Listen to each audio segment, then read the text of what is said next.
V lanskem letu je 300 zaposlenih v kompleksu hotelov, ki Mariboru zagotavljajo 764 postelj, zunanja bazena ter v termalnem centru in 4 duty free shopih ustvarilo slabih 45 milijonov evrov prihodkov.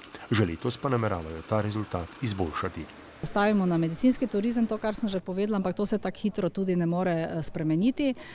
Jasno, da delamo in na področju poslovnega turizma, stavimo na tem, da vzpostavljamo kontakte z našimi gosti, ki so že bili pri nas, iščemo nove kontakte. Pozitivni rezultati pa se kažejo tudi med zaposlenimi, ki so se po reorganizaciji pokazali za najpomembnejši kapital družbe, česar se zavedata tako lastnik kot nova uprava. Če bojo delavci dejansko imeli vizijo in pa strategijo, katero je dejansko nova uprava predstavila in je ne skriva pred zaposlenimi, in glede na to, da ti nekdo skliče piknik, katerega plača sam oziroma lastnik, bomo povedali odkrito, da delavce sploh ne zanima, kdo je lastnik, ampak jih zanima, če bodo dobili 15. plačo, in to se dogaja.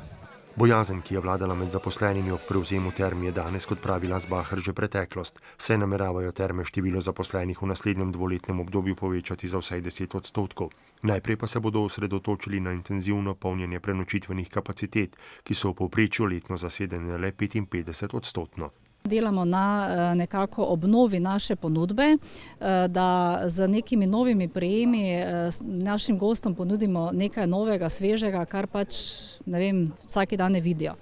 Torej nekaj doživetja, poleg naših uslug še nekaj dodatnega. Pri uresničevanju strategije pa bi Termam še kako koristilo, če bi v Mariboru ob dogodkih, ki privabljajo turiste, zaživelo tudi mariborsko letališče. Zato, kot pravi predsednica uprave, ni izključeno, da bi njihov lastnik, ki namerava do konca leta svoj delež v Termah še povečati z nakupom, oživil tudi to že desetletja propadajočo strateško pomembno infrastrukturo.